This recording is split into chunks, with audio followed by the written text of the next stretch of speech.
সত্য।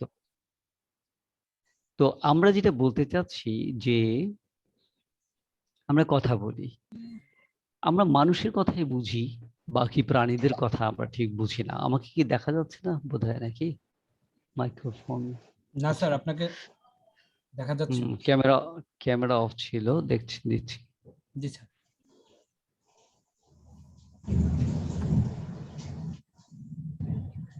হ্যাঁ, তো আমরা যারা কথা বলি, আমরা সাধারণত মানুষের কথা এখানে বলছি। হ্যাঁ, তো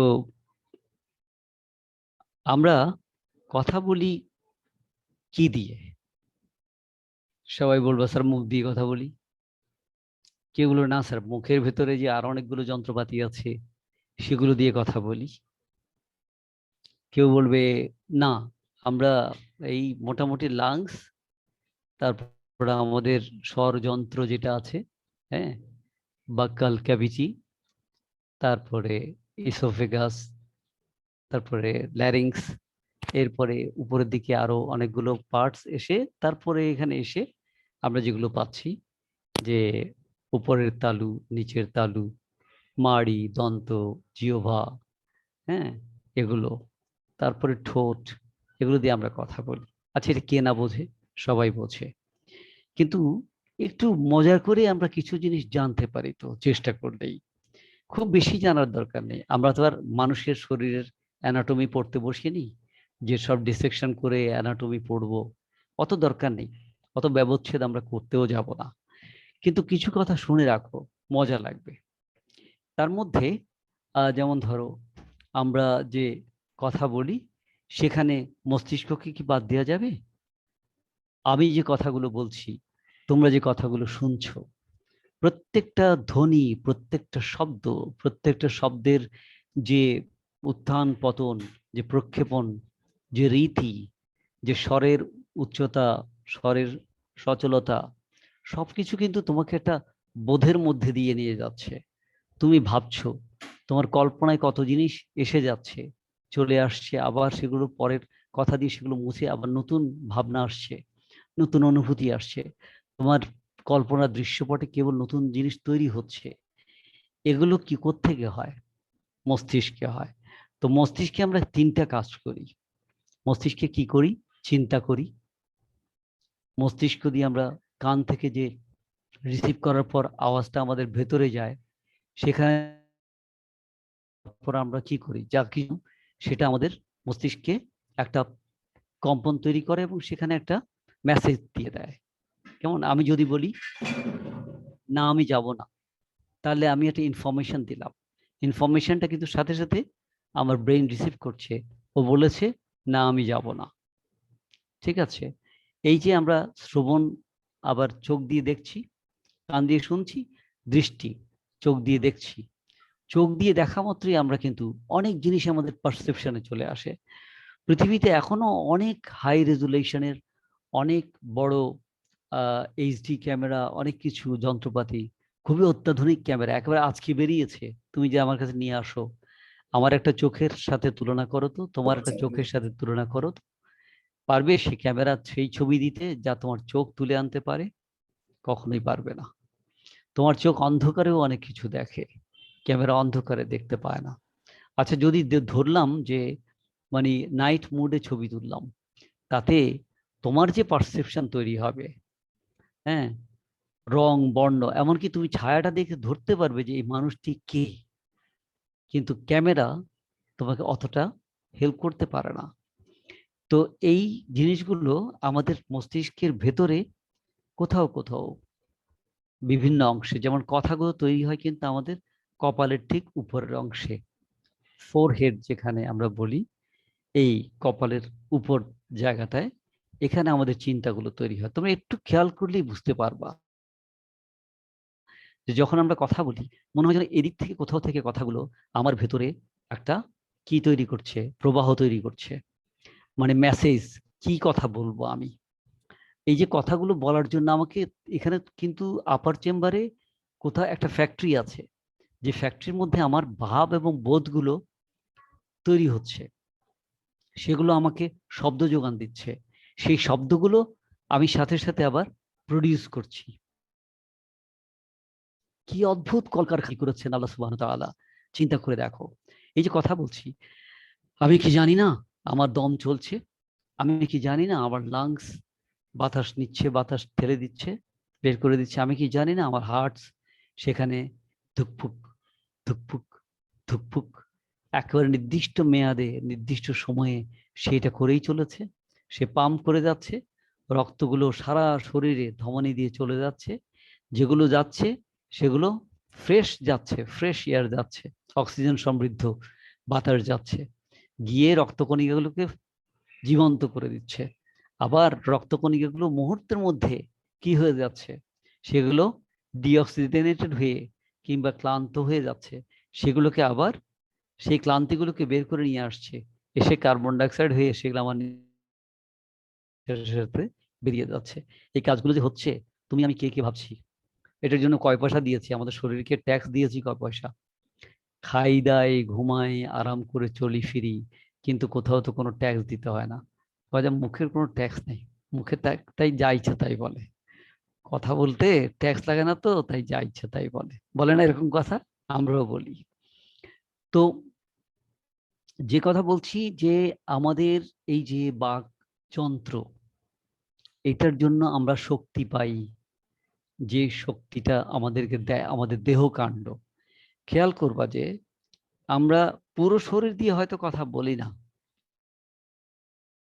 পা দিয়ে হাঁটি, কিন্তু পা দিয়ে যে কথা বলি, এ কথা বললে আমাকে মারতে আসবে, সবাই বললো যে পাগল হয়েছে স্যার, পা দিয়ে কেউ কথা বলে নাকি? পা দিয়ে কথা বলে না, কিন্তু পরোক্ষভাবে আমার পা আমাকে শক্তি যোগায়। আচ্ছা, আমার পা যদি খুব ব্যথা করে, এখন আমার পা দুটো যদি, আল্লাহ মাফ করুন, কোনো কারণে অপারেশন হয়েছে, আমি ব্যথায় কোঁকাচ্ছি, আমি কি তোমাদের সাথে এত মজা করে এত আরাম করে কথা বলতে পারবো? পারবো না, স্বাভাবিকভাবে না। আমি বলবো যে আমি অসুস্থ, আমি পারছি না। তাহলে আমার পা থেকে শুরু করে একবার আমার মাথার তালু পর্যন্ত পুরো শরীরই কিন্তু আমাকে সাহায্য করছে, আমার দেহের ভেতরে এক ধরনের শক্তি, এক ধরনের চিন্তা চেতনা তৈরি করছে। তো এই যে স্ফূর্তি, এই যে আহ, আমার ভেতরে যে একটা প্রণোদনা, এটা তৈরি করে যাচ্ছে কে? এটা মহান আল্লাহ সুবহানাহু ওয়া তাআলা আমাদেরকে এইভাবে শক্তি দেন, এইভাবে আমরা কাজ করতে থাকি। এখন আমরা, এটা তো অলরেডি এসে গেছে,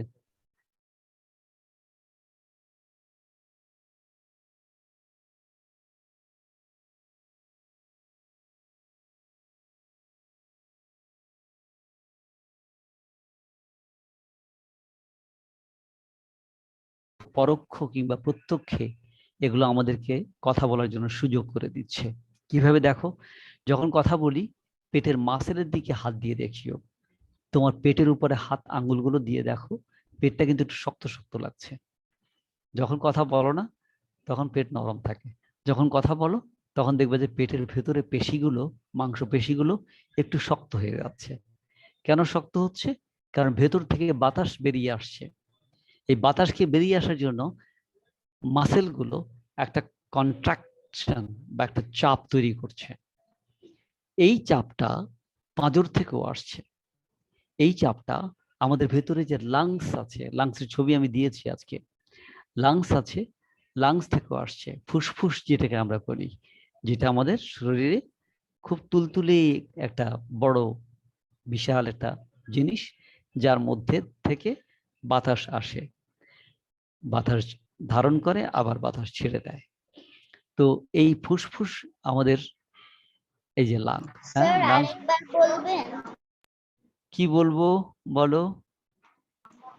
আরেক আরেকবার বলবো, কোন কথাটা বলবো তোমাকে? যে আমরা যখন কথা বলি তখন আমাদের পেটের ভেতরে, পেটের ভেতর থেকেও বাতাস আসে। এইটা দেখতে পাচ্ছ কিনা দেখো, আমি তো দেখাচ্ছি একটা ছবি, দেখা যাচ্ছে? সবাই দেখতে পাচ্ছ? জি স্যার। জি স্যার। হ্যাঁ, এটা হচ্ছে ফুসফুস, এটা হচ্ছে আমাদের ফুসফুস। এ কি করে? এই যে নিঃশ্বাস টানো, জোরে একটা নিঃশ্বাস টানো তো সবাই দেখি, নিঃশ্বাস টানলাম, নিঃশ্বাসটা কোথায় গেল? নিঃশ্বাসটা কোথায় গেল? নিঃশ্বাসটা গেছে। ঠিক আছে, এবার মাইক্রোফোন হয়েছে, মাইক্রোফোন বন্ধ রাখো। নিঃশ্বাসের বাতাসগুলো কোথায় গেল? বাতাসগুলো গেছে লাংসে, বাতাসগুলো গেছে কিছুটা পেটে, পাঁজরের দিকে। হ্যাঁ, বাতাস কিন্তু পেটে পাঁজরে যায়নি, লাংসটাই বড় হয়ে পেটে পাঁজরে চাপ তৈরি করেছে। আচ্ছা, বেলুনের মতো। বেলুনকে তুমি ফু দিলে বেলুন কি করবে? ফুলবে। ওখানে যখন নিঃশ্বাস টান দিলাম তখন ওটা ফুলে উঠেছে। ফুলে ওঠার কারণে সে পেটের এবং তার আশেপাশের মাসেলগুলোকে একটু চাপ দিয়ে সে বেলুনের মতো ফুলে উঠেছে। যার কারণে আমাদের দেখবা যে বড় করে নিঃশ্বাস নিলে আমাদের বুক ফুলে ওঠে, আমাদের পাঁজর ফুলে ওঠে, আমাদের পেট ফুলে ওঠে। কেমন? তো এই ফুসফুস আমাদেরকে কি দেবে? বাতাস দেবে। এখন বাতাসগুলো বেরিয়ে আসার জন্য, হ্যাঁ, দুটো জায়গা আছে। একটা হলো ফুসফুস থেকে এসছে একটা নালী, যেটাকে আমরা বলি শ্বসন নালী বা শ্বাসনালী। আর একটা আমাদের ঠিক খাদ্য যেখানে খাওয়ার পর আমরা গিলে ফেলি খাবারটা, গিলে ফেললে খাবারটা কোথায় যায়? খাবারটাকে ফুসফুসে ঢুকে না। ফুসফুসে যদি ঢুকে যেত তাহলে আমরা সব মারা যেতাম। আমাদের খাবারগুলো চলে যায় খাদ্য নালীতে। এরকম একটা নালী আস্তে করে দুটো নালী হয়ে গেছে, দুদিকে ভাগ হয়ে গেছে। আল্লাহু আকবার। চিন্তা করো যে দুয়ার কিন্তু একটা, দুয়ার একটা, দুদিকে ভাগ করে দেয়। যখন খাবার যায় তখন নিঃশ্বাসের শ্বাস প্রশ্বাসের নালীর মুখে একটা পর্দা আটকে দেয়, পড়ে থাকে। আবার যখন আমরা কথা বলি তখন শ্বাস প্রশ্বাসের জায়গাটা লাংসের ওখান থেকে খুলে দেওয়া হয়, সে বাতাস টানছে। আচ্ছা, আমরা দেখো খাই, যখন আমরা কথা বলি না, খাওয়ার সময় আমরা কথা বলি, যদিও সুন্নাত হচ্ছে খাওয়ার সময় কথা না বলা কিংবা খুব কম কথা বলা। কিন্তু আমরা অনেক সময় খাবারটাকে এনজয় করি। পার্টিতে গেলে আমরা 10 জনে 10 কথা বলছে, আমরাও বলছি, হাসাহাসি করছি, খাচ্ছি দাচ্ছি, এর মধ্যে কিন্তু খেয়ালই করছি না যে আমার খাবারটা এবং আমার নিঃশ্বাস কিন্তু একই রাস্তা দিয়ে যায়া দুইটা রাস্তা দিকে চলে যাচ্ছে। তো এই যে আলাদা আলাদা রাস্তায় যাওয়ার আগে যদি কোনো অ্যাক্সিডেন্ট ঘটতে যায়, যদি একটা ভাতের ছোট্ট দানাও আমার শ্বসন নালীর দিকে টার্ন করতে চেষ্টা করে, ঢুকে যাওয়ার সম্ভাবনা তৈরি হয়, তখন সাথে সাথে দেখবা যে আমরা করে কাশি শুরু করে দিই। এবং এত জোরে ভেতর থেকে বাফিং হয় যে আমাদের মুখের ভেতর পানি থাকলে কিংবা খাবার থাকলে সেগুলো অনেক সময় বেরিয়ে পড়ে, ছিটকে বেরিয়ে পড়ে। কারণ কি জানো? যে লাংস বেটা কিছু বাতাস ওর মধ্যে রিজার্ভ আছে।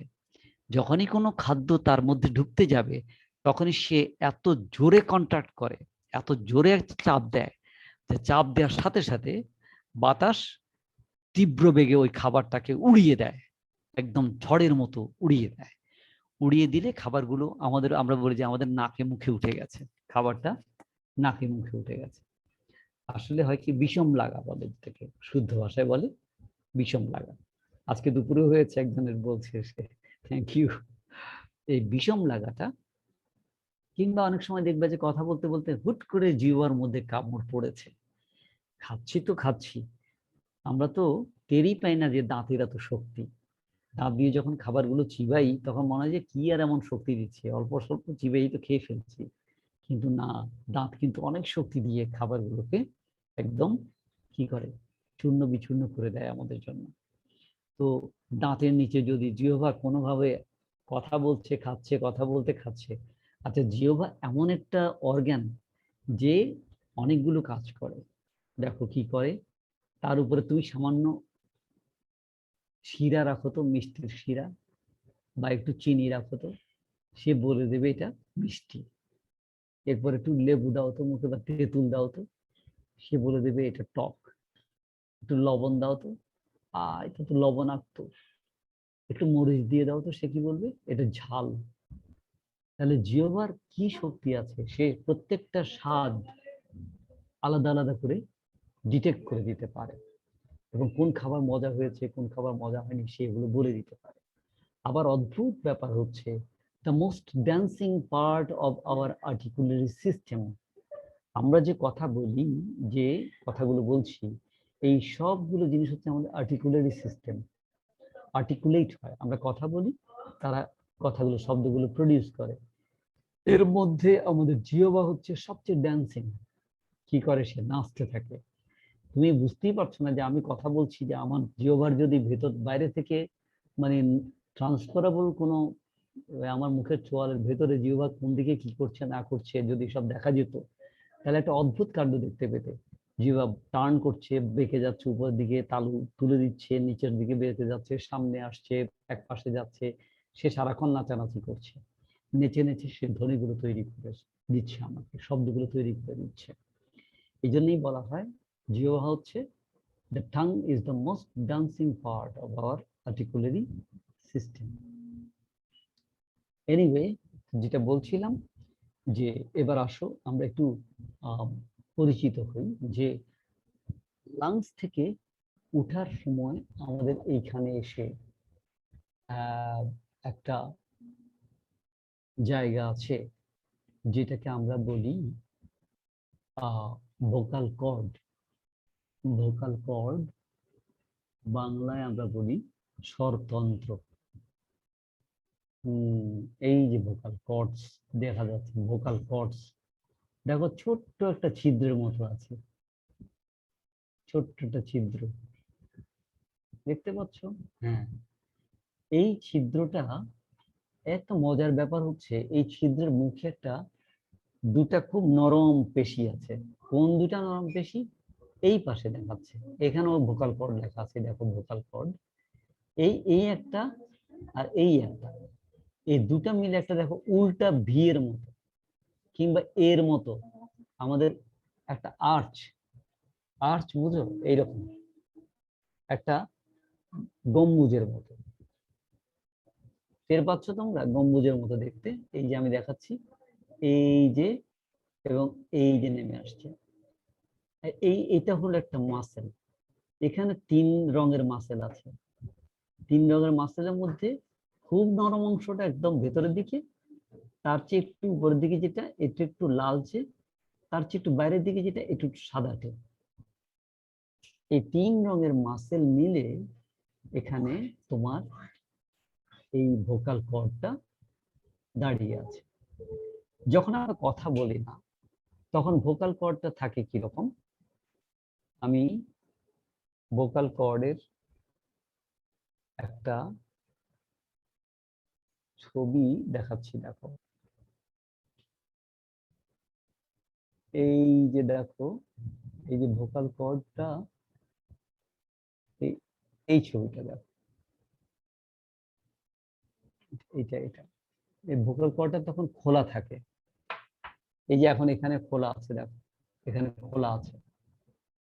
এই খোলা এইভাবেই থাকে যখন আমরা কথা বলি না, চুপ করে বসে থাকি, তখন এটা খোলা থাকে এবং এখান দিয়ে লাংসে বাতাস আসা যাওয়া করছে। যখন আমরা কোনো শব্দ উৎপাদন করতে চাই, কথা বলতে চাই, তখন এটা কিরকম হয় জানো? তখন এটা কিরকম হয়, এটা ছবি দিয়েছি আমি, একটু দেখি। মাঝখানে এসে যায়, সোজা হয়ে যায়। একটু আমাকে হেল্প করতে পারো হাসিব? কোথায় আছে ছবিটা?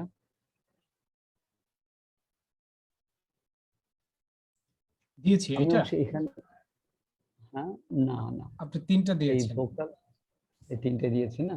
হুম। এই দেখো, এই ভোকাল কর্ডটা আমি এখানে এঁকেছি, দেখো সোজা। দেখতে পাচ্ছ এখানে খুব ছোট হচ্ছে, দেখতে পাচ্ছ এবার? এবার দেখা যাচ্ছে? জি জি। হ্যাঁ, দেখো সোজা দুটা দাগের মতো হয়ে আছে। এখন কিন্তু আর খোলা নাই, ওরা দুইজন এসে দুপাশ থেকে বন্ধ করে দিয়েছে। অর্থাৎ ওরা ছিল এরকম উল্টা ভি এর মতো, এরকম। যখন কথা বলতে চাই তখন এরকম এসে পাশাপাশি এসে এরকম দাঁড়িয়ে যায়, দুপাশ থেকে এসে দাঁড়িয়ে যায়। দাঁড়িয়ে ওই যে এতক্ষণ যে খোলা জায়গাটা ছিল সেটাকে বন্ধ করে দেয়, ক্লোজ করে দিয়েছে। ক্লোজ করে দেওয়ার কারণে কি হচ্ছে, ভেতর থেকে বাতাস তৈরি করে দিচ্ছে ফুসফুস, বাতাস এসে এখানে বাধাপ্রাপ্ত হচ্ছে। বাধাপ্রাপ্ত হলে এখানে একটা কম্পন তৈরি হচ্ছে। এই কম্পন তৈরি হওয়ার কারণে এখান থেকে শব্দ উৎপন্ন হচ্ছে। এই যে শব্দটা বের হয়ে আসার সময় তখন এখানে এসে আমাদের এই তোমার বিভিন্ন অর্গানগুলো, এগুলো আমাদের যে ধ্বনিগুলো, সেই ধ্বনিগুলো আমরা ওই বাতাসের সাথে যে আওয়াজটা আসছে সেই আওয়াজটাকে আমরা ধ্বনিতে পরিণত করছি। কথাটা কি একটু কঠিন হয়ে গেল কিনা আমি আরেকটু সহজ করে বলি। তোমরা বাঁশি দেখেছো, বাঁশি, বাঁশিতে দেখবা বাঁশির ভেতরে একটা পাতলা ইয়ে থাকে। ওটা যখন বাঁশিওয়ালা বাঁশি বাজায় তখন ওই পাতলা ইয়েটা, বাঁশের পাতলা ফ্রেমটা কাঁপতে থাকে, কাঁপতে থাকলে একটা সুর আসে। এইবার যখন সে ছিদ্রগুলোতে টিপ দেয়, বাঁশি কিভাবে পাওয়া যায়, বাঁশি এইভাবে ধরে এবার সে ছিদ্রগুলোতে টিপ দেয়, সে এদিকে বাতাস দিচ্ছে, বাতাসটা ওই পাতলা জিনিসটার মধ্যে কম্পন তৈরি করছে, আর কম্পনটা যখন একটা আওয়াজ তৈরি করছে তখন সে ওখানে ছিদ্রগুলোর মধ্যে টিপ দিচ্ছে। টিপ দিলে কি হচ্ছে দেখবা যে এইবার সুর উঠছে, বাঁশিটা শুধু টু করে বাজছে না, এখন সে টু এরকম বিভিন্ন রকম শব্দ করছে বা সুরের উত্থান পতন তৈরি করছে। ঠিক তোমরা হারমোনিয়ামকেও চিন্তা করতে পারো, যারা হারমোনিয়াম দেখেছো দেখবে যে হারমোনিয়ামের ডালা খুললে অনেকগুলো, প্রত্যেকটা টোনে, প্রত্যেকটা নোটসে একটা একটা স্টিলের পাতলা ফ্রেম আছে, পাতলা, খুবই পাতলা, থির থির করে কাঁপে ওটা। যখন আমরা বেলুন দিয়ে বাতাস দিই, এইটাই বেলুনটাই হলো লাংস। যখন আমরা বাতাস করি হারমোনিয়ামের ভেতরে বাতাস দিই তখন কি হয়, ওই স্টিলের পাতটা থির থির করে কাঁপতে থাকে। এই কম্পন ধ্বনিটা একটা নোট তৈরি করে। নোট মানে কি, একটা আওয়াজ তৈরি করে। আওয়াজটা কিন্তু আমরা ভাগ করে নিয়েছি। হারমোনিয়ামে আমরা একদম বাম পাশে উদারা, মাঝখানে মুদারা, লাস্টে তারা। এই উদারা মুদারা তারা কেন বললাম, এটা আমরা পরে আবার আলোচনায় আমাদের আসবে, সেই জন্য পরিচয় করিয়ে দিলাম। হারমোনিয়ামের তিনটা ভাগ আছে। বাম পাশে একদম বামে দেখবা শব্দগুলো, সুরগুলো কেবলে নিচের দিকে নেমে যাচ্ছে, সা নি ধা পা মা গা রে সা, নেমে যাচ্ছে সুর। আবার যদি উঠতে থাকো, রে গা মা পা ধা নি সা রে গা মা, উঠতে থাকবে সুরটা। যখন অনেক বেশি উপরের দিকে উঠতে থাকে তখন এটা হলো মুদারা। তো উদারা মুদারা না অনেক উপরে উঠতে থাকে তখন এটা তারা। এই প্রত্যেকটা 37টা এরকম পাতলা থিরথিরে স্টিলের যে পাত, তার মধ্যে এক একটা নোট তৈরি করা আছে, সা রে গা মা। তুমি যখন একটা চাপ দেবে সে বলবে সা, আর পরেরটা চাপ দাও রে, তারপরেরটা চাপ দাও গা, এরকম দেখবা যে নোট উঠছে, ক্রমশ সুরটা উপরের দিকে উঠে যাচ্ছে। এই কারণেই আমরা হারমোনিয়াম যখন একটার পরে একটা যারা বাজাতে জানে টিপে, তখন নোটস গুলো সুরটা বের করে নিয়ে আসে। আমরা যে গান করি প্রত্যেকটা গানের সাথে হারমোনিয়ামের সুর বাজানো যাবে। এখন এখন বলি যে এই যে আমাদের আওয়াজটা বেরিয়ে আসছে, এই ভোকাল কর্ড, সে আওয়াজটা যখন বের করে দিচ্ছে তখন আমরা এটা এখানে আসার পর, আমাদের এখানে আসার পর আমরা এটাকে নিয়ন্ত্রণ করছি। কিভাবে নিয়ন্ত্রণ করছি, জিহ্বা, তালু, দন্তরাজি, মাড়ি এবং দাঁত দিয়ে কি করছি আমরা এগুলোকে, আমরা ধ্বনিতে রূপ দিচ্ছি। তখন আমাদের শব্দ তৈরি হয়ে যাচ্ছে। আ, এর মধ্যে শুধু আই আছে, যখন বলি আ, মা, র, আমার, আমার, আমি কি করলাম এখানে, আমার জিহ্বাটাকে, দন্তমূলকে, আমার ঠোঁটকে বিভিন্নভাবে ব্যবহার করছি, বাস আমার শব্দ তৈরি হয়ে যাচ্ছে। আচ্ছা, এখন শব্দ তৈরি করলে তো হবে না, এই শব্দগুলো আমাদের কাছে কি করে, অর্থ তৈরি করে। কিভাবে? স্বরকে আমরা এই জন্য 5টা ভাগে ভাগ করি। কয় ভাগে ভাগ করি? হাতের যতটা আঙ্গুল আছে 5 ভাগে ভাগ করছি। কি কি ভাগ বলছি শোনো। স্বরের ধারা, স্বরের ধারাকে আমরা 5টি ভাগে মোটামুটি ভাগ করা যায়, ভাগ করছি। একটা হচ্ছে উদাত্ত স্বর। উদাত্ত স্বর, উদাত্ত, রস্বউ দ আকার তয় তো, উদাত্ত। উদাত্ত স্বর মানে হলো যেটা যে একটু আগে বললাম হারমোনিয়ামের তারা, তারা অংশের সুর খুব পিকে থাকে, পিকে অনেক উপরে, আ এরকম আওয়াজ হবে, সেখানে সুর অনেক উপরে থাকে। কি চলে গেল? না, কানেকশন তো যায়নি। শুনতে পাচ্ছ আমাকে? শুনতে পাচ্ছি, হ্যাঁ। ঠিক আছে। হ্যাঁ, উদাত্ত। উদাত্ত মানে হচ্ছে যেগুলো আমরা একটু সাধারণত জোরে কথা বলি। আমরা কোন অবস্থায় জোরে কথা বলি বলতো? সাধারণত আমরা চিৎকার করলে জোরে বলি, অনেক দূরের একটা লোককে ডাকার জন্য, এই অমুক, এই শোনো শোনো, ডাক দিচ্ছি চিৎকার করে। হ্যাঁ, তখন আমরা উদাত্ত কণ্ঠে বলতে থাকি। কিংবা যখন মাইক্রোফোনে দাঁড়িয়ে আমরা কথা বলি, তখন উদাত্ত স্বরে আমরা যদি আহ্বান জানাই, ভাইয়েরা আমার, তখন কি করে? শেখ মুজিব যেভাবে আমাদের উদাত্ত স্বরে আহ্বান করেছিলেন, হ্যাঁ, সেই আওয়াজটা কিসের? উদাত্ত স্বরে, উদাত্ত কণ্ঠে তিনি আমাদেরকে আহ্বান করছেন। আহ্বান করা, সাবধান করা, ক্রোধ প্রকাশ করা, চিৎকার করা, এগুলোকে আমরা বলি উদাত্ত স্বর। এটা হারমোনিয়ামের তারা অংশে, তারা অংশে এটা আওয়াজটা বেশি পাওয়া যাবে। আচ্ছা, এরপর হলো 2 নাম্বার। তোমরা কি নোট নিতে পারছো? আচ্ছা, নোট না নিতে পারলেও আমি পরে না হয় এটা ছবি তুলে পাঠিয়ে দেবো।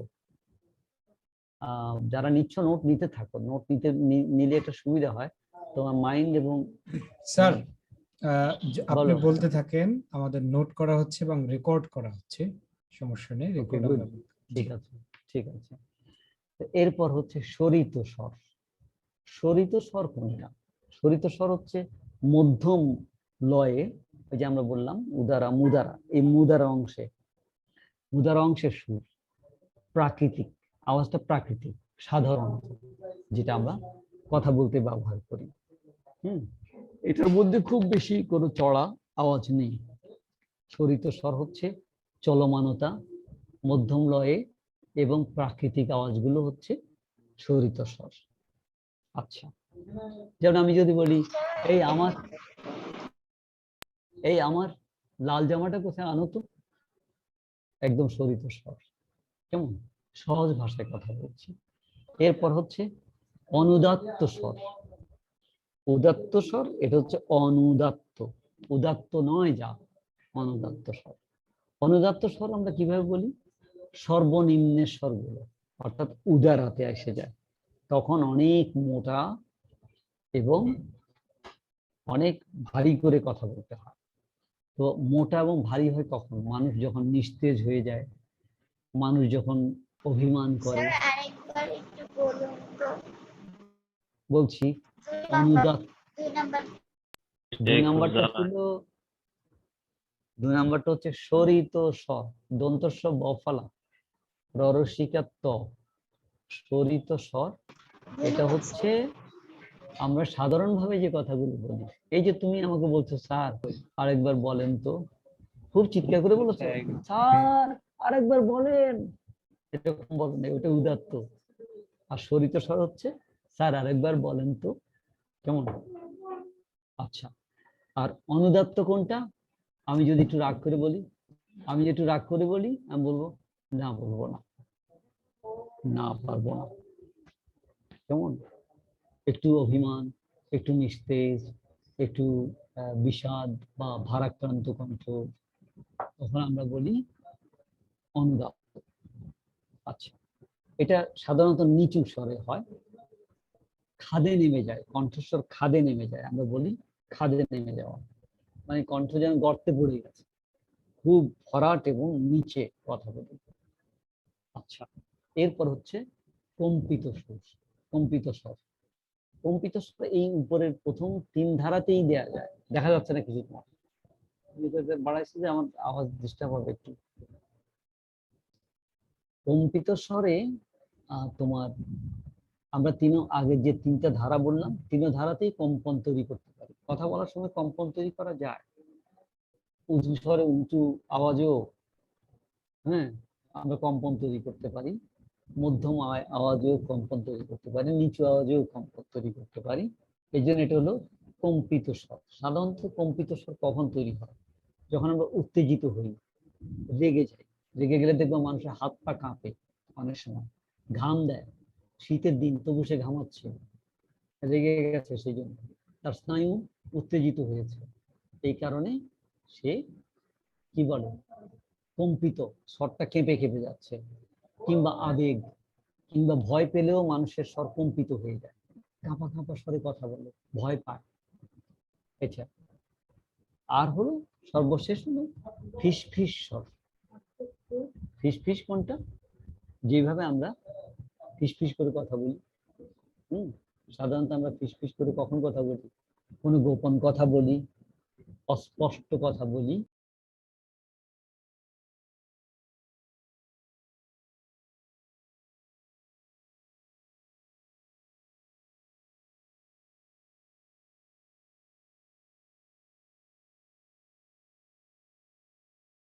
কথা শোনা যাচ্ছে।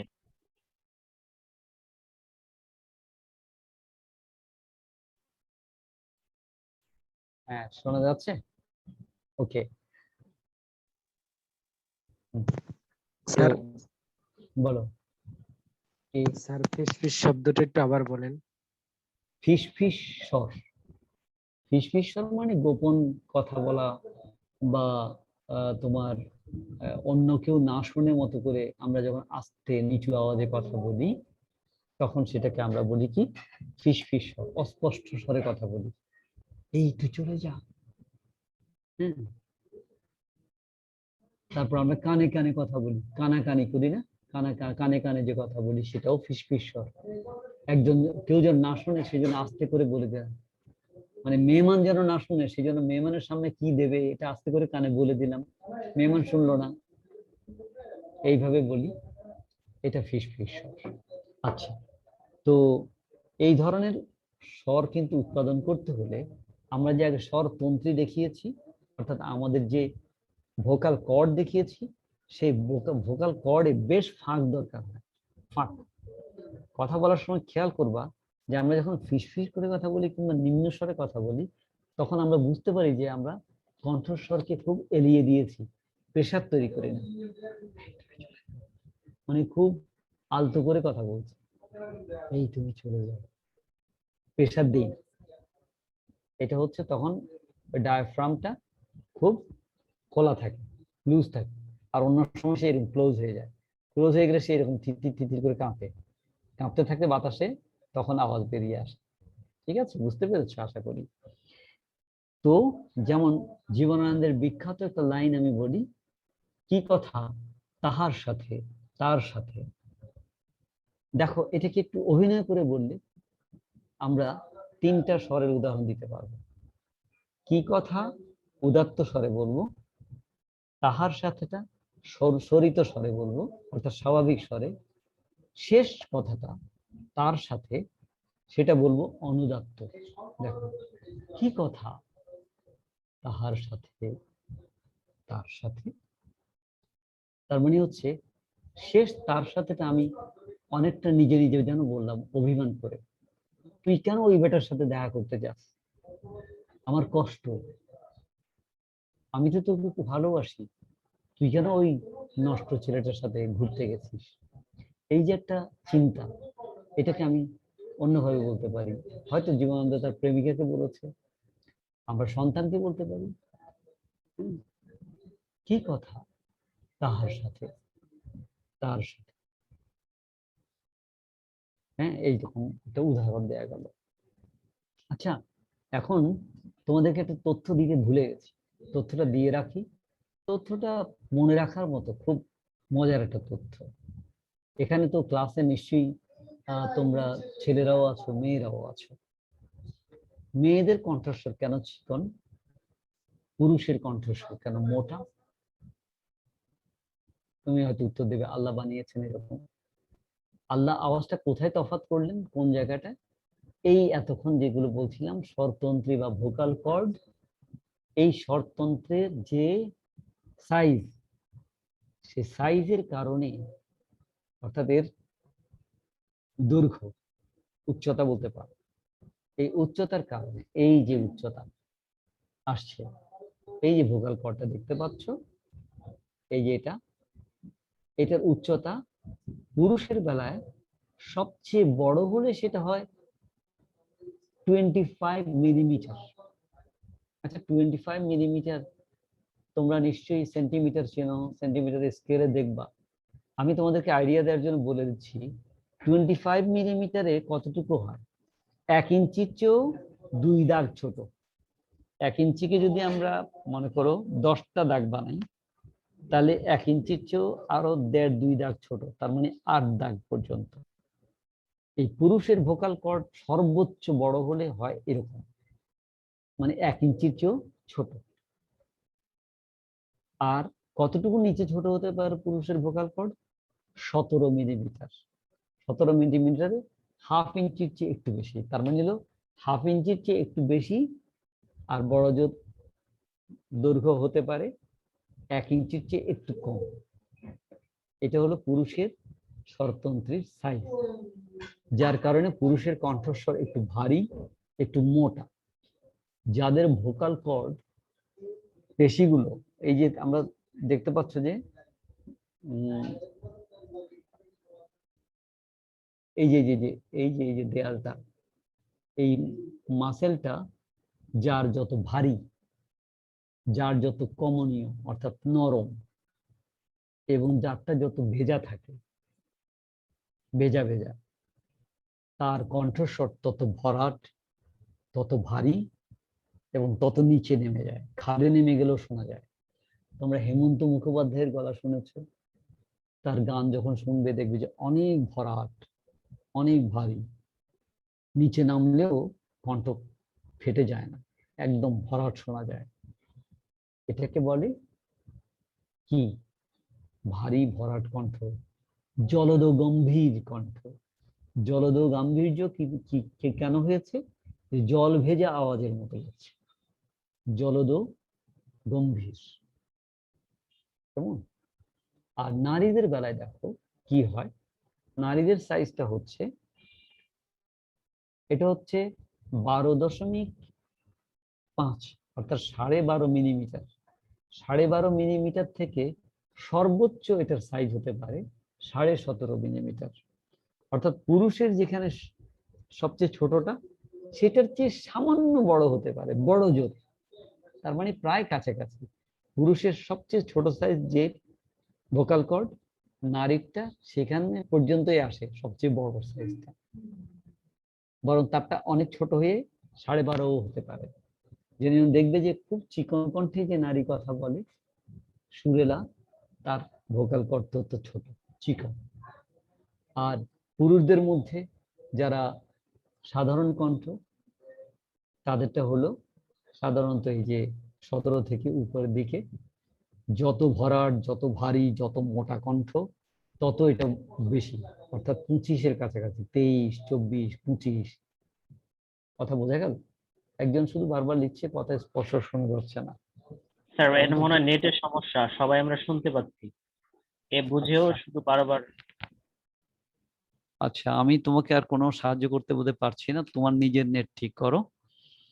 এখন এই জিনিসটা কি মনে থাকবে যে আসলে আমাদের স্বরতন্ত্রীটা 1 ইঞ্চির চেয়েও ছোট পুরুষের, এটা মনে রাখলেই হবে। আর মেয়েদেরটা আধা ইঞ্চি থেকে একটু সামান্য বড় হতে পারে, ছোট অনেক বেশি। এখন এই ভোকাল কর্ড আমাদের কণ্ঠস্বরের মাপ পরিমাপটা নির্ধারণ করে দেয়, যার কারণে আমরা অনেক সময় বলি যে বাপরে কি কণ্ঠস্বর, শেখ মুজিবের কণ্ঠস্বর শোনো, মনে হবে যে বাপরে বাপ, বজ্রকণ্ঠ একেবারে, কেমন। তো এরকম সব্যসাচীর কণ্ঠস্বর শোনো। আমাদের সময়ে এক আবৃত্তিকার ছিলেন, তার নাম ছিল শফি কামাল, তারও কণ্ঠস্বরটা ছিল খুব ভরাট, কিন্তু এত ভরাট এবং এত সুন্দর কণ্ঠস্বর থাকলেও আবৃত্তি নিয়ে তিনি খুব বেশি কাজ করেননি। ও পড়লেই সুন্দর হয়ে যায়, তো সেই কারণে আর তিনি এত যত্ন নিতেন না। কিন্তু আবৃত্তি যে একটা শিল্প, এটা যে একটা চর্চা, এটা যে লেগে থাকা, এটা বারবার শিখতে হয়, বারবার করতে হয়, বারবার পরিবর্তন করতে হয়, সেই জিনিসটা হয়তো তিনি অতটা সিরিয়াসলি নেন কখনো।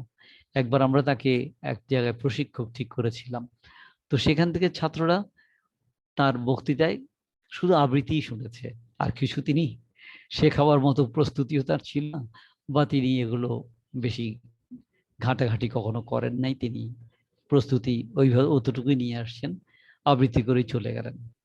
তা আবৃত্তি আমরা উপভোগ করেছি, আমি সেখানে একজন শিক্ষার্থী ছিলাম, তো আমরা উপভোগ করেছি। ভরাট কণ্ঠ, আল্লাহ কণ্ঠ দিয়েছে, অনেক শক্তিশালী কণ্ঠ দিয়েছে। এখন আবৃত্তি, উপস্থাপনা, সঙ্গীত বা গান করা, এগুলোর জন্য যে কণ্ঠস্বর, বক্তৃতা করা, এই কণ্ঠস্বরগুলো মানে আমরা এইটা যে বলছি যোগ্য কণ্ঠ, অযোগ্য কণ্ঠ, উপযুক্ত কণ্ঠ, অনুপযুক্ত কণ্ঠ, এটা কার দেয়া? আমাদেরকে কণ্ঠ দিয়েছেন কে? আল্লাহ সুবহানাহু ওয়া তাআলা।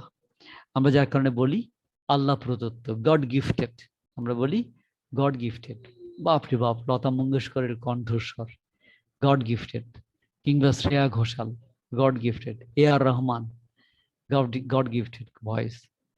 এরকম ভয়েস হয় না। তো এগুলো কি? এগুলো আসলে মূলতই প্রকৃতি থেকে আমরা পাই, আল্লাহ আমাদের দিয়েছেন। কিন্তু নার্সিংটা এটাকে কি করে? নার্সিং এটাকে আরো বেশি উন্নত করে। তো আবৃত্তি এবং উপস্থাপনার জন্য উপযোগী কণ্ঠ কোনটাকে বলবো? তোমরা তো এখানে এসছো অনেকেই, আজকে কতজন আছো? আমি অবশ্য 54 জন আছো মাত্র। কেন এত কমে গেল কেন? আসিফ, আজকে তো প্রায় 20 জনের 70 মতো। 72 জনের মতো ছিল, কমে জি জি গেছে। জি জি অনেকে নেট ওই সমস্যা, তো ওই কারণে স্যার। নেট সমস্যা, যায় দেখো কি অস্ট্রেলিয়ার খেলা দেখছে। হইতে পারে। আচ্ছা, আচ্ছা, যাই হোক, যারা আছো তাদের কি বলি, তো কি ধরনের কণ্ঠ আমরা উপযোগী কণ্ঠ বলবো? তোমরা যারা শিখতে এসছো, তোমাদেরকে তো হতাশ করবো না, অবশ্যই তোমরা আহ যার যেরকম কণ্ঠই থাকুক না কেন, চর্চা করলে ভালো আবৃত্তিকার হতে পারবে, উপস্থাপক হতে পারবে, সংবাদ পাঠক হতে পারবে, অভিনেতা হতে পারবে, বিতার্কিক হতে পারবে, বক্তা হতে পারবে। পারবে না কি হতে? সব পারবে। তবে এর মধ্যেও না অতি সরু, পুরুষ হলে না অতি সরু কণ্ঠ, মানে অতি ক্ষীণ আর কি, না অতি ক্ষীণ কণ্ঠ, খুব চিকন, একদম মেয়েরি মেয়েরি শোনায়, কিন্তু সে পুরুষ মানুষ, তাহলে তার আবৃত্তি বা উপস্থাপনা ভালো লাগবে না। না খ্যানখ্যানে,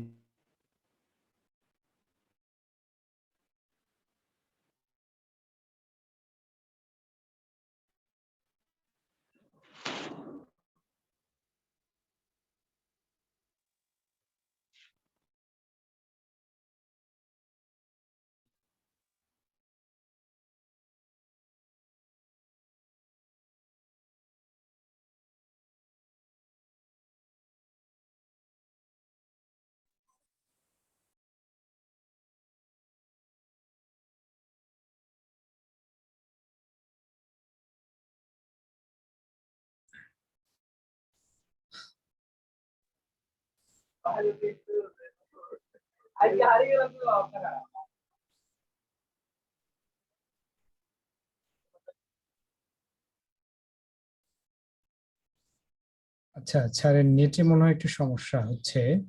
আপনার ফাঁকে উপস্থিতিটা নিশ্চিত করুন। গুগল ফর্মের লিঙ্কটা হচ্ছে চ্যাটিং বক্সে দেয়া হয়েছে।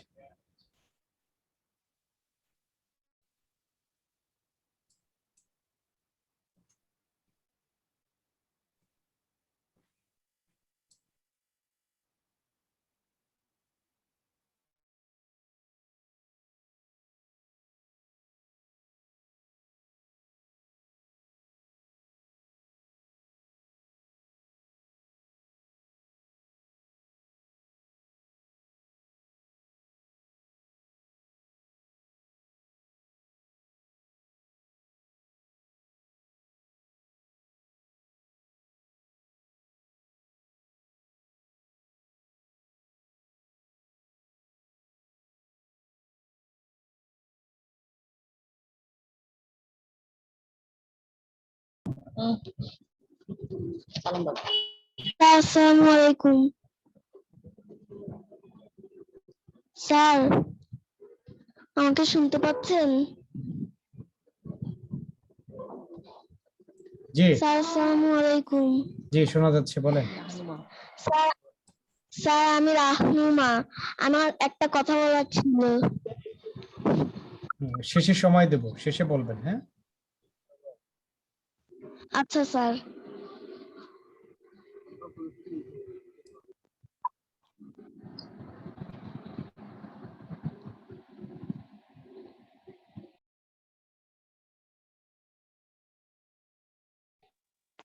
স্যার ফর্ম পূরণের জায়গায় কি লিখবো? ওই সময়ের জায়গায় আজকের ডেট এবং টাইমটা কি লিখবো?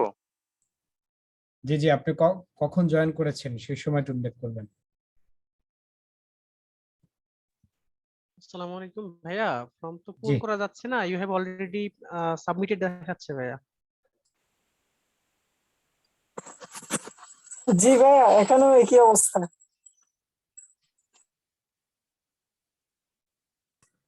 ঠিক আছে, ওটা আর পূরণ করার দরকার নেই, পূর্বেরটা গেছে, তো আমি নতুন করে দিচ্ছি।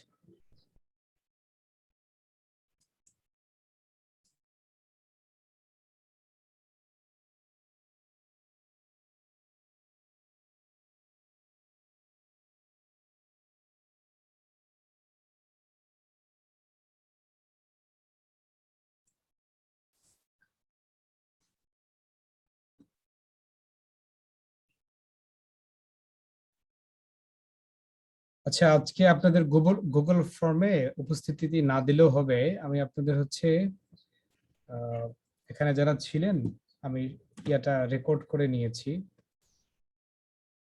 সমস্যা নেই।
জি, প্রশ্ন করেছিলেন কে যেন, কার প্রশ্ন আছে একটু বলেন প্লিজ।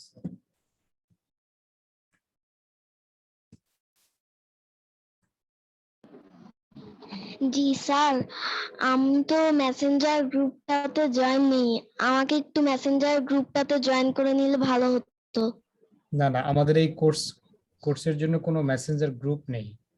আমাদের হচ্ছে ফেসবুক যে গ্রুপ আছে, ওখানেই সব তথ্য দেওয়া হয় ছাত্রদের, আর ওটা হচ্ছে প্রাইভেট গ্রুপ, সো ওখানে কোনো সমস্যা নেই।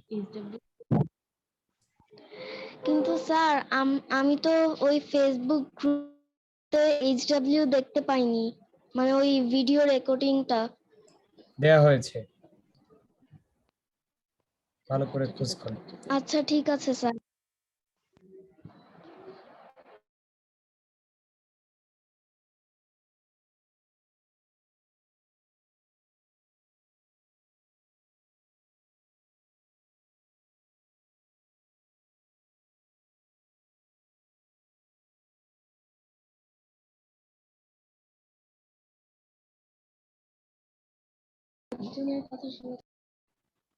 ভাইয়া সব আটকে রয়েছে যে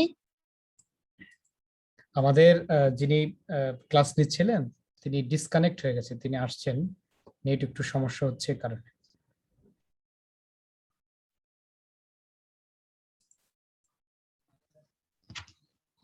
স্যার আজকে কতক্ষণ চলবে ক্লাসটি?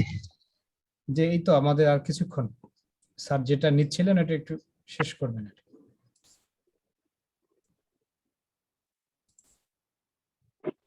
এই নেটওয়ার্ক সমস্যা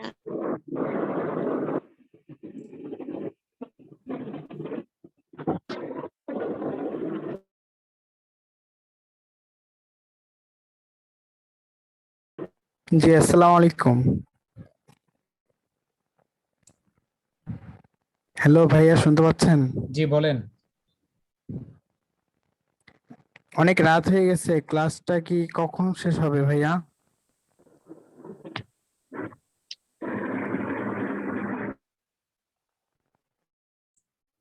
আমরা হচ্ছে 9:25-এ শেষ করব। স্যার যদি স্যার কি আর আসছেন? 10 মিনিট। হ্যাঁ, হ্যাঁ জি জি স্যার আসছে। নেট সমস্যা হচ্ছিল। নেট সমস্যা করছে, অসুবিধা নেই। তোমাদের আর 10 মিনিট থাকা যাবে? 10 মিনিট আমরা কথা বলি, তারপর আমরা যদি এই ক্লাসে শেষ করতে না পারি, এটা ভবিষ্যতে দেখা যাবে আর কি, আবার জি কথা জি বলা স্যার যাবে। কন্টিনিউ করেন। হ্যাঁ, তো যেটা বলছিলাম যে খ্যানখ্যানে গলা, এটা অনুপযুক্ত কণ্ঠস্বর, কিংবা তোমার অনেক সময় কণ্ঠস্বরে দেখা যায় যে নারী স্বর এবং নরের স্বর, অর্থাৎ পুরুষের এবং নারীর স্বর মিশ্রিত এক ধরনের কণ্ঠস্বর হয়। এটাও অনুপযুক্ত কণ্ঠ, অর্থাৎ গলা কখনো চিকন হয়ে যায়, কখনো মোটা হয়ে যায়, কখনো ফেটে যায়। এই ধরনের স্বরেও তোমার আবৃত্তি বা উচ্চারণ, উপস্থাপনা এগুলো সম্ভব হয় না। কিংবা তোতলামি, তবে তোতলামির চিকিৎসা আছে। তোতলামি অভ্যাস করতে করতে দূর করা যায়। তোমরা দেখো যে ডক্টর জাকির নায়েকও বেশ তোতলা মানুষ ছিলেন, কিন্তু এখন he became one of the very good orator, খুব ভালো একজন বক্তা হয়ে গেছেন। এখন তিনি তোতলান না। তোতলামিটাকে ওভারকাম করার জন্য কতগুলো প্র্যাকটিস আছে, ব্যায়াম আছে, এগুলো পরে অন্য ক্লাসে বলা যাবে। তো বেশি তোতলায় যারা, তারাও আবৃত্তি বা উপস্থাপনার প্রোগ্রামে হয়তো উপযুক্ত হন না। যাই হোক, আমরা আজকে কথা ছিল যে আমরা কিছু ব্যায়াম দেখাবো, কিন্তু আমার তো মনে হচ্ছে সময় খুব বেশি কাভার করবে না। তবু আমি ব্যায়ামগুলো দেখিয়ে দিই, তোমরা এগুলো ঘরে করবে। তবে একটু সাবধান, ব্যায়ামগুলো করার সময় হয় ড্রয়িং রুমে কিংবা তোমার নিজের রুমেই করো, দরজা জানিয়ে লাগিয়ে দিও, নাহলে আবার মানে ছোট ভাই বোন এসে ভিড় করবে এবং তোমাকে ভেঙাবে, বলবো যে এরকম করে ব্যায়াম করছে ভাইয়া। হম আর যদি পারো ছাদে উঠে যাবে, কিংবা কোনো নির্জন পার্কে গিয়ে ব্যায়ামগুলো করতে পারো। হ্যাঁ, যাই হোক, এটা এমন কঠিন কিছু নয়, লজ্জারও কিছু নয়, তবুও একটু জায়গা বুঝে ব্যায়ামগুলো তোমরা করবে। ব্যায়ামগুলোর জন্য প্রথমত যেমন যে ব্যায়ামগুলো আমি বলি, যে আমরা তো বজ্রাসন বুঝি, বজ্রাসন বোঝো? দুই হাঁটু থেকে দুই পাকে আমরা ইয়েতে যেভাবে বসি, নামাজের বৈঠকে যেভাবে আত্মাহিয়াত পড়ার জন্য বসি, ওইভাবেই, তবে পা দুটোরই মানে পাতাগুলো থাকবে পিছন দিকে শোয়ানো।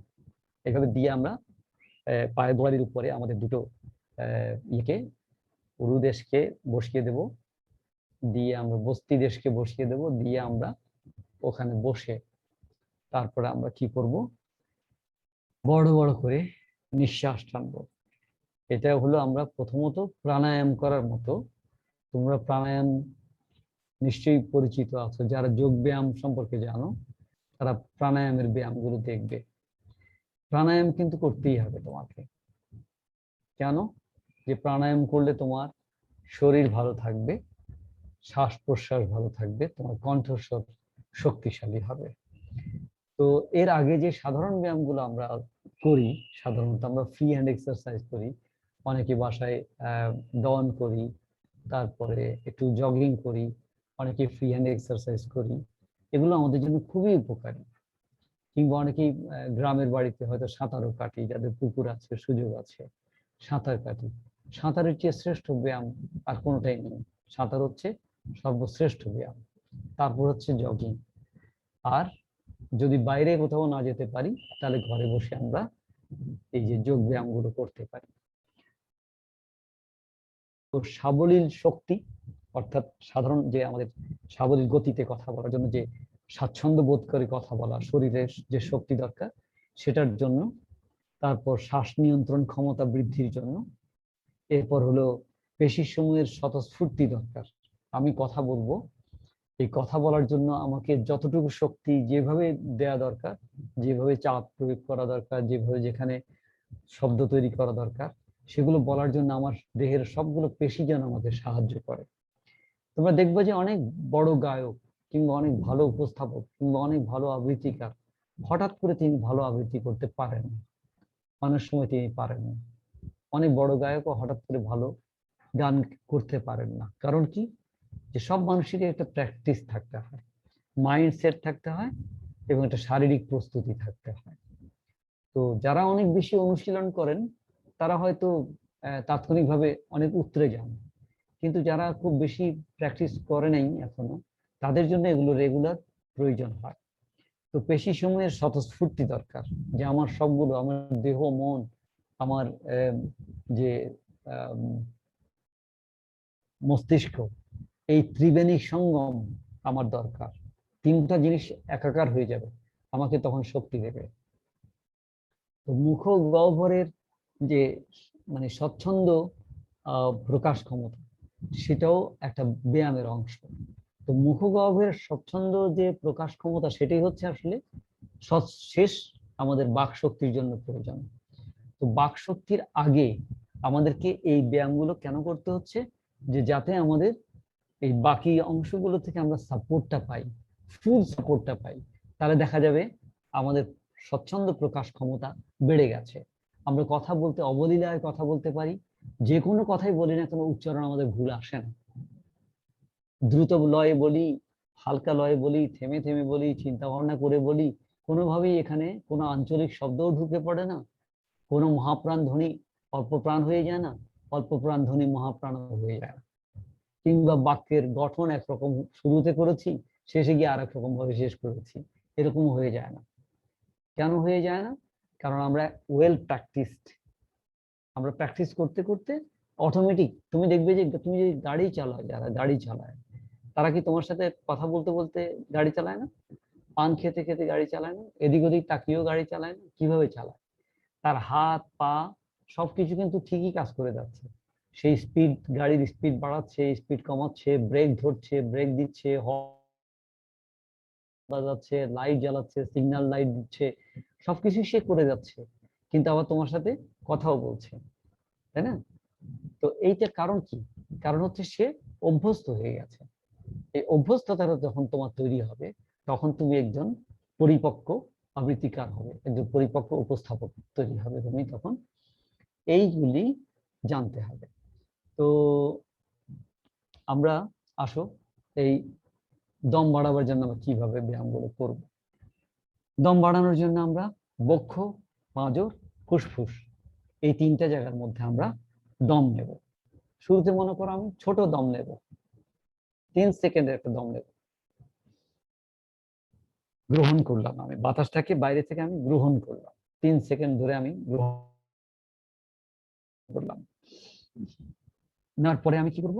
এটাকে ধরো ধারণ করব কয় সেকেন্ড, হয়তো আমি 7 বা 8 সেকেন্ড ধরে রাখবো বাতাসটাকে। ধরে আমি আটকে বসে আছি বাতাসটাকে, দম বন্ধ করে বাতাসটাকে লাংস এর ভেতরে আটকে রেখে বসে আছি। আমার পেট, পাঁজর, লাংস ফুলে উঠেছে। তারপরে আমি যখন দেখছি যে এবার আমার ছেড়ে দেওয়ার সময় হয়েছে, 8 সেকেন্ড অপেক্ষা করার পর এবার আমি 4 সেকেন্ডে মনে করে ছাড়বো। 4টা ধাপে আমি ছেড়ে দেবো। কিভাবে? 3 সেকেন্ডে টানলাম, 8 সেকেন্ড ধরে রাখলাম, এবার 4 সেকেন্ডে ছেড়ে দেবো।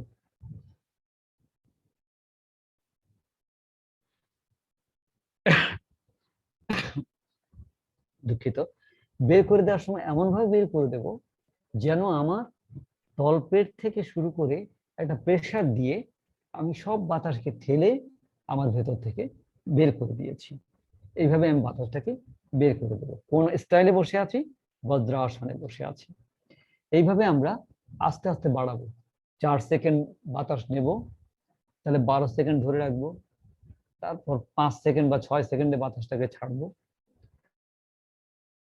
আবার হয়তো আস্তে আস্তে বাড়ালাম, আর 5 সেকেন্ডে বাতাসটা টানলাম, 6 সেকেন্ডে বাতাসটাকে টানলাম, ধরে রাখবো এবার 12 সেকেন্ড কিংবা 15 সেকেন্ড ধরে রাখবো, তারপরে হয়তো 10 সেকেন্ডে আস্তে আস্তে ছাড়বো, খুব ধীরে ধীরে বাতাস ছাড়বো। তোমরা কোয়ান্টাম করেছো কখনো? দেখবে ওখানে ওই যে কোয়ান্টাম জিনিস শেখানো, মহাজাতক কি জানো, বুখারি, কি নাম ভুলে গেলাম, সৈয়দ আল বুখারি কি জানো এরকম নাম।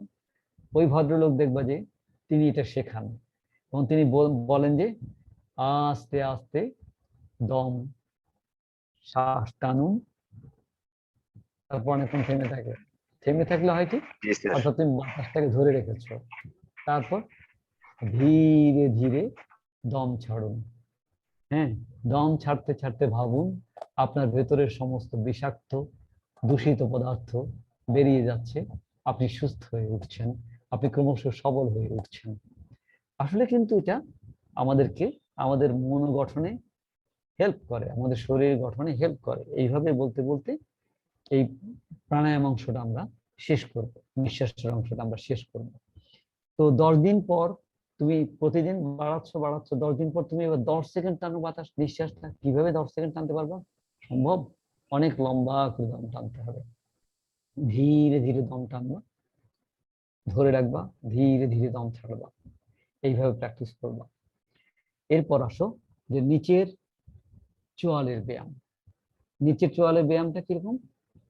আমরা নিচের চোয়ালের ব্যায়াম করব যে এই যে আমি দেখো নিচের চোয়ালটাকে সামনের দিকে ছেড়ে দিলাম অনেকখানি, যেন আমার নিচের পাটির দাঁতগুলো বেরিয়ে গেছে, বের হয়ে যাচ্ছে, যেন আমি একটা দাঁতটা মানুষ। আমরা বলি না দাঁতটা, দাঁতটা মানে হলো তার দাঁতগুলো বেরিয়ে পড়া, সামনের দিকে এই ইয়েটা জানুরেসটা বেরিয়ে আসা। আমি এটাকে বের করে দিলাম। তারপর কি করবো, ধরে রাখতে কিন্তু আমার এই জায়গায় একটু পেইন হচ্ছে, হালকা পেইন লাগছে, তোমরা চেষ্টা করে দেখতে পারো। ধরে রাখা 3-4 সেকেন্ড ধরে রাখা, দাঁতে দাঁত আটকে দিয়ে ধরে রাখা, দেখবে যে একটু একটু পেইন হচ্ছে। তারপর আবার স্বাভাবিক হও, তারপর আবার করো, আবার স্বাভাবিক হও। তারপর এটাকে ডানে টান দেবো। আমাদের চোয়াল কিন্তু উপরেরটা কোনো দিকে যায় না, মাথায় রেখে ওটা উপরটাকে তুমি যতই চেষ্টা করো কোনো দিকে সে যাবে না, যাবে শুধুমাত্র নিচের চোয়ালটা। এবার নিচের চোয়ালটাকে আমরা ডানে টান দেবো, তোমার ডানে আমার ডানে না, আমার ডানে আমি টানবো, তোমার ডানে তুমি টানবো। কিভাবে?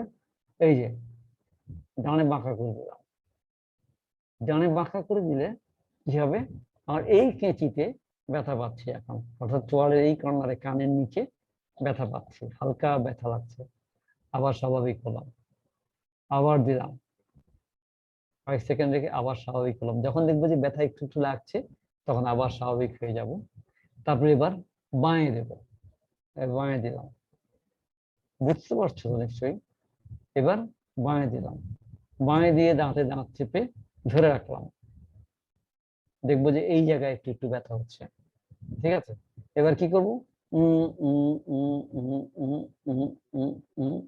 কি করছি, ডানে বাঁয়ে ডানে বাঁয়ে ডানে বাঁয়ে করছি নিচে চোয়ালটাকে। ঠিক আছে, অথবা এবার আরেকটা করতে পারি, হা করে নিচের চোয়ালটাকে যতদূর নিচের দিকে নামায় দেওয়া যায় হা করছি, কেমন, নিচের থেকে হা করলাম। হা করার পরেও আবার এটা করতে পারি, হা করে আমার ঠোঁট দুটোকে যতটুকু সম্ভব প্রসারিত করা, হাসার মতো করা, হাসার মতো, হাসছি যেন, হা করে হাসা, ওইভাবে হাসার চেষ্টা করা। এগুলো হচ্ছে আমাদের চোয়ালের ব্যায়াম। এবার আসো জিহ্বার কয়েকটা ব্যায়াম দেখাই। জিহ্বার ব্যায়ামটা খুব মজার ব্যাপার। জিহ্বার ব্যায়াম করতে গেলে হাসতে হয়, হাসাহাসি গোল পড়ে যায়। আমি ক্লাসে যখন পড়াতাম সে দেখাতাম তখন সবাই হাসতে এবং করতে থাকতো। জিহ্বার ব্যায়ামের মধ্যে প্রথমত মনে করো আমি জিহ্বাটাকে কি করব, হয়তো আমি বললাম যে নিচের দিকে নামিয়ে দিই যতটুকু সম্ভব, এইভাবে বের করে জিহ্বাটাকে নিচের দিকে ঝুলিয়ে দেয়া। অনেকে বেশ সুন্দর পারে, একেবারে এখান পর্যন্ত চলে আসে অনেকের জিহ্বা। আচ্ছা, নিচে দিলাম, নিচে কয়েকবার দিলাম, মুখে নিয়ে নিলাম, আবার দিলাম, আবার মুখে নিলাম। এবার উপরের দিকে দেবো, উপরের দিকে ঠিক নাকের এই জায়গাটায় আবার দেখো শ্লেষা খেয়ে ফেলিও না। কেউ কেউ হয়তো এখানে নাকে যদি শ্লেষা থাকে তাহলে জিহ্বায় লেগে যাবে, তো তারপরেও চেষ্টা করে দেখতে পারো শ্লেষা খেতে পারো কিনা। যদ্দূর পারা যায় উপরের দিকে নাকের দিকে জিহ্বাকে বের করে উল্টে দেওয়া। জিহ্বার টান খাবে, টান পড়বে, অর্থাৎ তোমার জিহ্বার এই গোড়ার দিকে যতটুকু শক্তি প্রয়োগ করে তুমি বের করে দিতে পারো জিহ্বাকে, জিহ্বা ততটুকু বেরিয়ে আসবে। কেমন?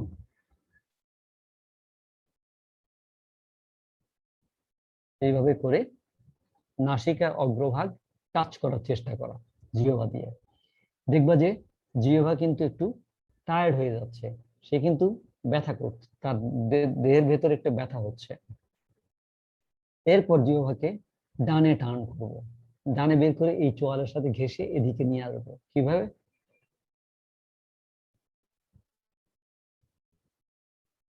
পারছো তোমরা? নিজে নিজে করছো তো আমার সাথে সাথে? করো, না করে ভুলে যাবা। হ্যাঁ, টান দিলাম, টান দিলে সে একটু ব্যথা পাবে, কিছুক্ষণ ধরে রাখবো। আবার বাম দিকে নেবো, এবার বাম দিকে নিলেও সে একটু ব্যথা ব্যথা পাবে।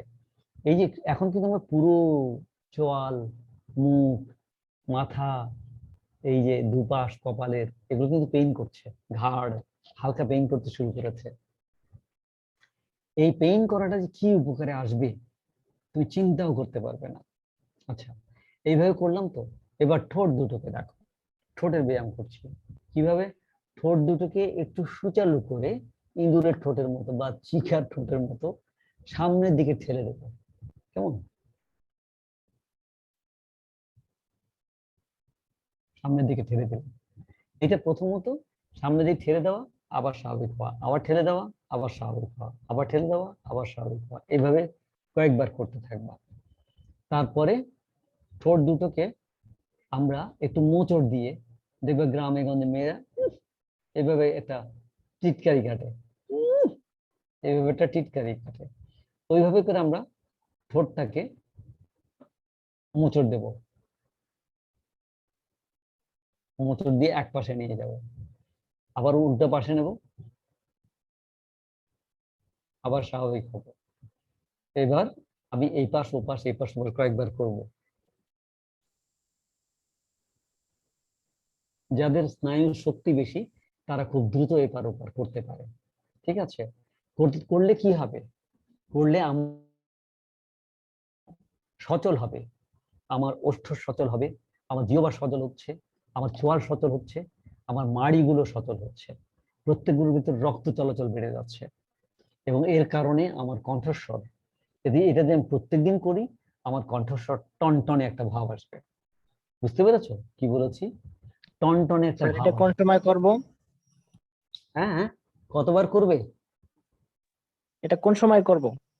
ও, এটা তুমি সকালে খালি পেটে যখন থাকো তখন ব্যায়াম করতে পারো, এটা যখন তুমি বিকেলে থাকো ফ্রি বিকেলে করতে পারো। এটার জন্য একেবারে নির্ধারিত কোনো টাইম নেই, যখন তোমার সুবিধা তখন করতে পারো। গোসলের আগে দিয়ে তুমি ব্যায়াম করে এইভাবে করতে পারো। প্রথমে একটু হেভি এক্সারসাইজ গুলো করে ফেলবা, বুক ডাউন টুক ডাউন করে, উঠা বসা করে, এগুলো করার পর তারপরে এটা তো বসে বসে সোফার মধ্যে বসে করতে পারবা, চেয়ারে সোজা হয়ে মেরুদণ্ড সোজা করে বসে করতে পারবা, কিংবা জায়নামাজে ওই যে বজ্রাসনে বসে করতে পারবা।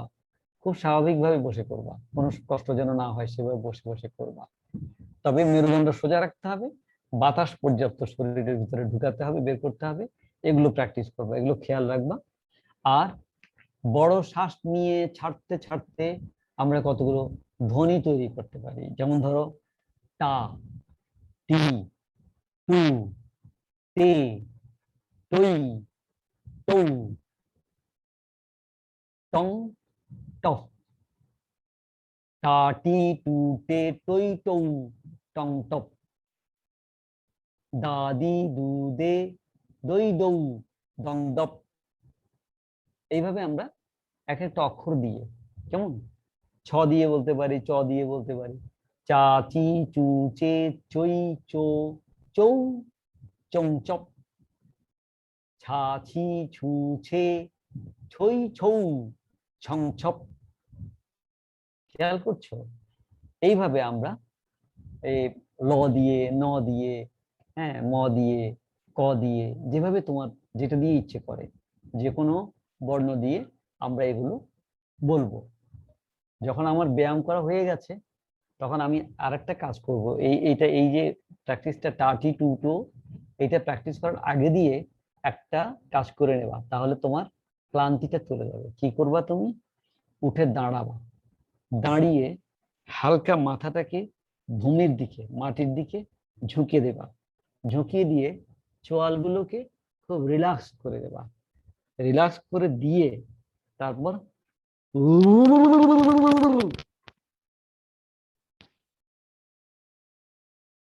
কি করলাম, ধরে ঝাঁকি দিলাম।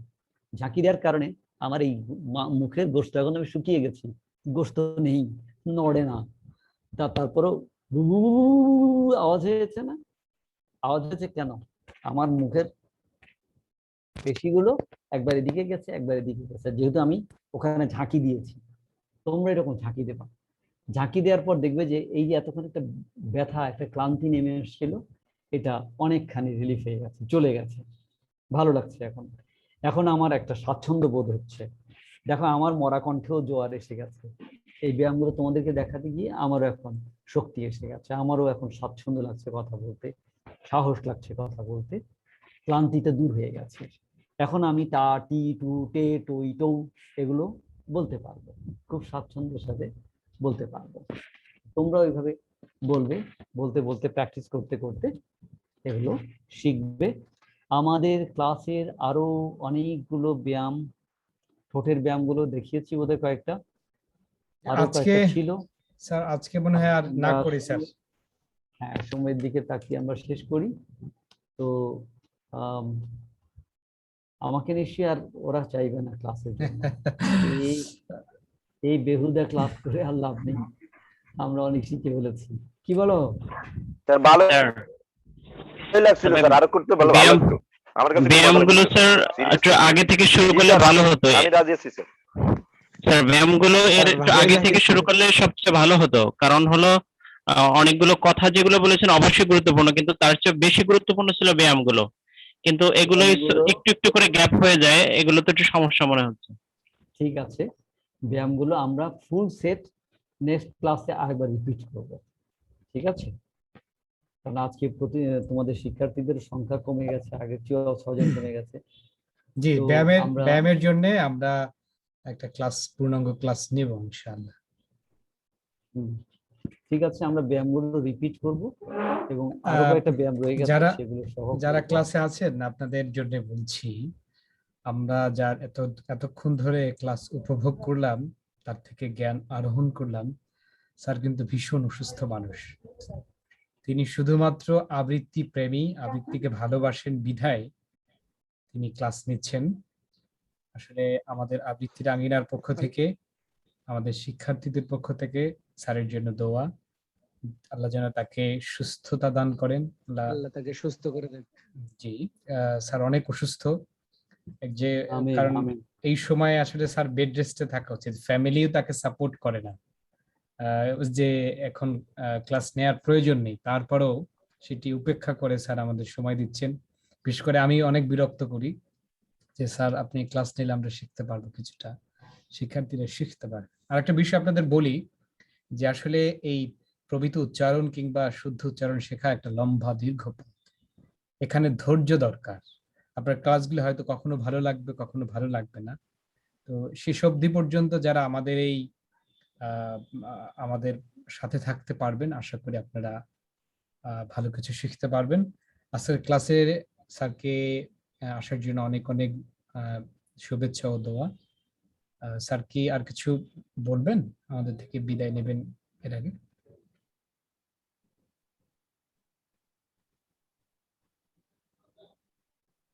জি স্যার, অসংখ্য ধন্যবাদ। তাহলে স্যারকে আমরা বিদায় দিচ্ছি, আবারও দেখা হবে স্যারের। এ পর্যন্ত যেন স্যার সুস্থ থাকে। তোমরা তো ঠিক আছে, আমি নেক্সট ফ্রাইডেতে তো বোধহয় তোমাদের ওই যে লন্ডনে একটা প্রোগ্রাম আছে। জি জি, ওই প্রোগ্রামটা টাইম শিডিউলটা আমি জানি না, বোধহয় বাংলাদেশ আচ্ছা আমি কথা বলে নেব স্যার। আচ্ছা আমি কথা বলে ইনশাআল্লাহ যদি আগামী শুক্রবার আমার ওই লন্ডনের প্রোগ্রামটা অ্যাটেন্ড করতে হয়, তাহলে তোমাদের জন্য শনিবারটা থাকলো আর কি, অর্থাৎ 12 তারিখ না হয়ে 13 তারিখ হতে পারে। জি স্যার, আমি কথা বলে কনফার্ম করব এবং যারা আমাদের ঠিক সাথে আছে। শিক্ষার্থী বন্ধুরা আছে তাদের বলে দেবো। জি স্যার, অসংখ্য ধন্যবাদ ঠিক স্যার। আছে, শিক্ষার্থীদেরকে আমি আমার আন্তরিক ধন্যবাদ, তারা অনেকক্ষণ রাত জেগে কষ্ট করে ক্লাস শুনলো।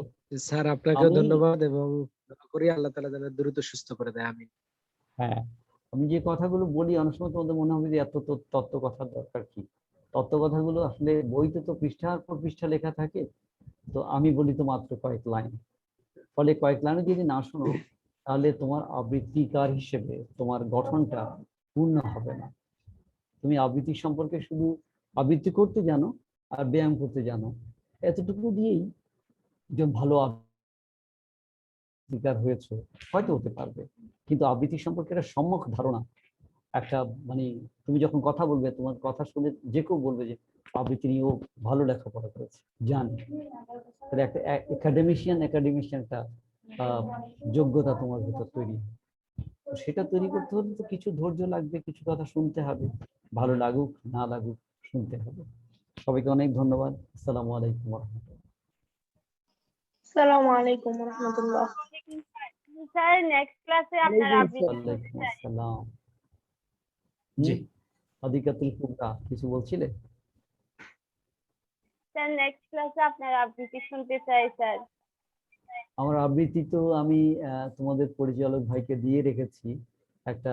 এখন তো আমি খুব একটা লাইভ আবৃত্তি করি না, তবু তোমাদের জন্য শেষ দিকে একটা লাইভ আবৃত্তি করব। যেদিন আমার শেষ লেকচার থাকবে সেদিন একটা লাইভ আবৃত্তি করব, কিন্তু একটা মডেল আবৃত্তি তোমাদের জন্য আমি দিয়ে রেখেছি শোনাবার জন্য। স্যার, ওটা আমি গ্রুপে এটা দিয়ে দেবো সবার জন্য, আপনারা গ্রুপ থেকে নিয়েন। স্যার আসলে স্যারের কথা বলাটাও কষ্ট হয়, আপনারা জানেন না, স্যার অনেক অসুস্থ।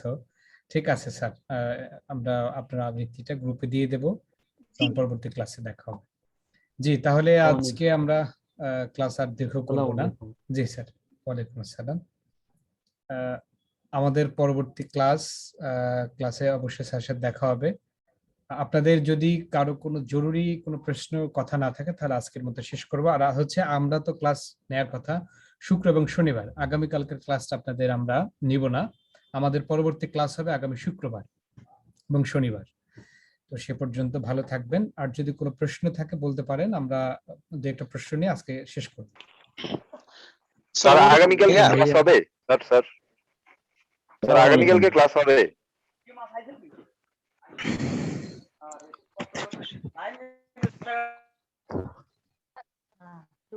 স্যার ইনবক্সে একটা প্রশ্ন পাঠিয়েছিলাম স্যার।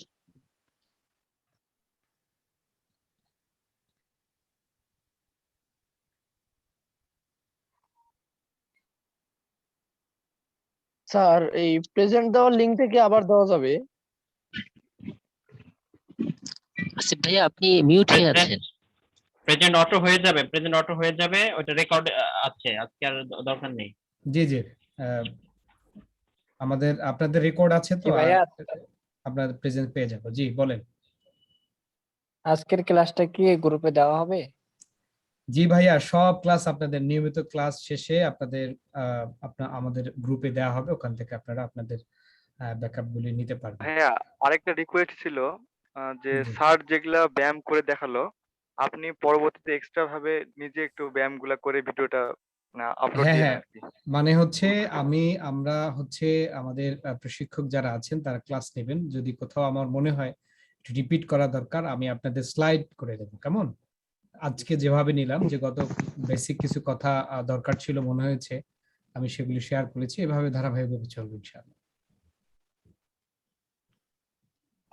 ভাইয়া বিগত ক্লাসটা তো গ্রুপে পাচ্ছি না, মানে এটা গ্রুপে আছে, দেওয়া যেভাবে দেওয়া হয়েছে। হয়েছে আপনি পাচ্ছেন না? জি জি, দেওয়া হয়েছে, ভালো করে জি দেখেন, আমি পাচ্ছি না। ঠিক আছে, তাহলে আজকে আর প্রশ্ন আসসালামু আলাইকুম। স্যার আগামীকাল কি ক্লাস হবে? আগামীকালকে স্যার ক্লাস একটু মনোযোগী হবেন বলেছি। আমাদের শুক্র এবং শনিবারে যে ক্লাস হয়, আজকে তো শুক্রবার, আজকে আমরা লম্বা ক্লাস নিয়েছি। আগামীকালকে আপনাদের ক্লাস হবে না, আগামী শুক্রবারে আপনাদের ক্লাস হবে। তবে গ্রুপে একটু অ্যাক্টিভ থাকবেন। গ্রুপে আমি লিংক দিয়ে দেবো, গ্রুপে লিংকের মাধ্যমে পরবর্তী ক্লাসে জয়েন করবে। ঠিক আছে ভাইয়া ইনবক্সে একটা প্রশ্ন পাঠিয়েছিলাম। জি জি, আমি দেখেছি। এটা আপনি নিয়মিত ক্লাস করেন কি? মেহমান মেজবান এগুলি একটু না নিয়মিত- ভাইয়া, দন্তস্বয়ের উচ্চারণ এবং তারপরে দুটি শব্দ একসাথে উচ্চারণের জন্য লিখেছিলাম আর কি ভাইয়া। কোনটা? আমি আবার পাঠাচ্ছি ভাইয়া। আচ্ছা, আপনি গ্রুপে দেন, আমি গ্রুপে দেবো, আজকে লম্বা করতে পারছি না ভাইয়া। জি, সবাই সবাই ভালো থাকবেন, আর আপনাদের জন্য শুভকামনা। সবাই নিয়ম মেনে চলবেন। করোনা পরিস্থিতিতে আমরা যেন নিয়ম মেনে সৃষ্টিকর্তা যে নিয়ম আমাদেরকে বেঁধে দিয়েছেন সেগুলি ফলো করব। সবাই ভালো থাকবো। ভালো আবৃত্তিকারের থেকে, ভালো শুদ্ধ প্রমিত উচ্চারণ শেখার থেকে, ভালো উপস্থাপক হওয়ার থেকেও ভালো মানুষ হওয়া বেশি জরুরি। আমরা যেন সেই প্র্যাকটিসটা অব্যাহত রাখি। আবারও আগামী সপ্তাহে দেখা হবে। সে পর্যন্ত ভালো থাকেন, সুস্থ থাকেন। সবার জন্য শুভকামনা। আসসালামু আলাইকুম।